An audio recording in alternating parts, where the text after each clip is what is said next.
ఏ దేశమైనా సరే ఉగ్రవాదంతో ఏం సాధిస్తుంది? ఈరోజు ఆఫ్ఘనిస్తాన్ కావచ్చు, పాకిస్తాన్ కావచ్చు, బంగ్లాదేశ్ కావచ్చు, ఇంకొక దేశం కావచ్చు. ఈరోజు ఆఫ్రికా దేశాలు మనం చూడట్లేదా? సూడాను, సోమాలియా, ఆ దేశాలన్నీ ఎంత నాశనం అయిపోతున్నాయి ఉగ్రవాదంతో.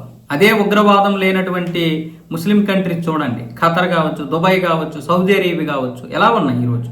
మరి ఎందుకు ఈరోజు పాకిస్తాన్, బంగ్లాదేశ్, ఆఫ్ఘనిస్తాన్ ఇలా ఉగ్రవాదాన్ని నమ్ముకున్నటువంటి దేశాలన్నీ ఇలాగే ఉన్నాయి? ఇరాన్ లాంటి దేశాలన్నీ ప్రత్యక్షంగా మీకు కనిపిస్తుంది. ఆఫ్ఘనిస్తాన్, పాకిస్తాన్ ఉగ్రవాదంతో ఆ దేశం ఎటువంటి అభివృద్ధి సాధించలేకపోయాయి.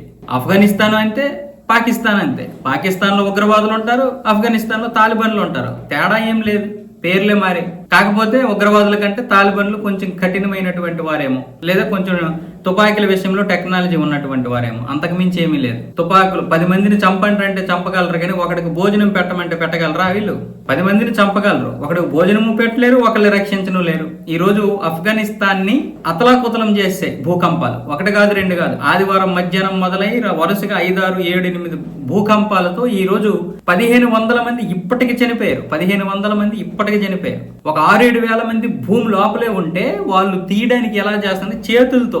టెక్నాలజీ లేదు అక్కడ. కొన్ని దగ్గరలో ఏమొచ్చేసి కొండ చర్యలు, భూకంపం మొత్తం విరిగిపోవడం వల్ల రోడ్లన్నీ కొట్టుకుపోయాయి. అక్కడికి ఎటువంటి ఆధునిక పరికరాలు వెళ్ళడానికి లేదు. కొన్ని దగ్గరలు వెళ్ళగలిగే ఉన్నా అసలు ఆ దేశంలో ఎటువంటివి లేవు. ఒక ప్రొక్లైన్ లేదు, ఒక జేసీబీ లేదు, చేతులతో తీసుకునే పరిస్థితి. ఉగ్రవాదంతో ఏం సాధించింది ఈరోజు తాలిబాన్ ప్రభుత్వం?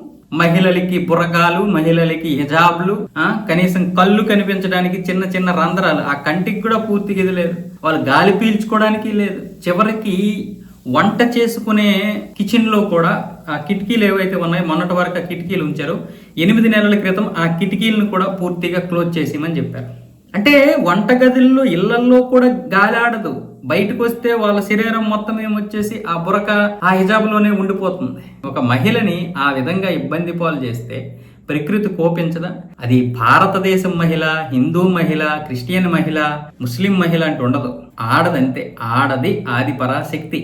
మహిళని బంధిస్తే ఆది పరాశక్తిని బంధించినట్లే ప్రకృతి విలయతాండవం చేస్తుంది. నువ్వు ముస్లింవా, నువ్వు క్రిస్టియన్వా, నువ్వు హిందువువా అని చూడదు ప్రకృతి. నువ్వేమిస్తున్నావో ప్రకృతికి, ప్రకృతి నీకు అది ఇస్తుంది అంతే. నువ్వు మహిళల్ని అంటే నువ్వు ప్రకృతిని బంధిస్తే నిన్ను బంధించింది ఈరోజు. అది తెలుసుకోవాలి. ఇలాంటి దేశంతో మనకి స్నేహం అవసరం లేదు నిజం చెప్పాలంటే. ఎందుకు? పాకిస్తాన్తో ఆఫ్ఘనిస్తాన్ విరోధం కాబట్టి ఈరోజు ఆఫ్ఘనిస్తాన్ మనకి దగ్గర అయితే అవ్వచ్చు, కానీ ఎప్పుడైనా సరే ఉగ్రదేశాలు ఒకటే. అలాంటి ఉగ్రదేశాలతో మనకెందుకండి స్నేహం? పని లేకపోతే జరే ఇలాంటి వెధవలతో మనకెందుకు? వాళ్ళు ఉండేది ఒక 4.5 కోట్ల మంది లోపే ఉంటారు అక్కడ ఆఫ్ఘనిస్తాన్.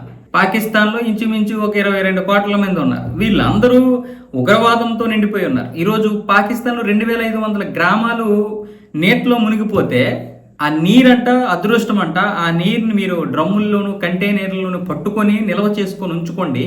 దానివల్ల కింద వారికి వరదలు తగ్గుతాయి. లోతట్టు ప్రాంతాలకి ఇంకా వరదలు తగ్గుతూ ఉంటే మీరు అలాగా నీటిని వడిసి పట్టుకుంటే భవిష్యత్తులో మీ నీటి అవసరాలు కూడా తీరుతాయి అని ఆసిఫ్ ఖవాజ్, రక్షణ మంత్రి ఆఫీస్ ఖవాజే స్వయంగా చెప్తున్నాడు. అలాంటి పాలనలు అక్కడ ఉన్నాయి, అలాంటి పాలనలు ఉన్నాయి. అర్థం చేసుకోవాలి. ఇకనైనా ఈ దేశాన్ని ఇంకా ఉగ్రవాదంగా చేయడానికి కొంతమంది ఈ దేశంలో రోహింగ్యా ముస్లింలని, పాకిస్తాన్ ముస్లింలని, ఆ దేశంలాగే మన దేశాన్ని కూడా చేయడానికి వచ్చేస్తుంటే ఇంకా ఇక్కడ కమ్యూనిస్టులు, కొంతమంది కాంగ్రెస్ వాదులు వాళ్ళకి సపోర్ట్ చేస్తున్నారు. అందుకే గత 60-70 సంవత్సరాలుగా మన దేశం కూడా అలాగే ఉంది. గత 10 సంవత్సరాల నుంచి కొంచెం ప్రపంచంలో అన్ని దేశాలతో పోటీ పడే స్థాయికి వస్తే ఇప్పుడు ఒక్కొక్కడు ఏడుస్తున్నాడు ఇక్కడ, ఆ అభివృద్ధిని చూడలేక. వ్యర్థ వల్ల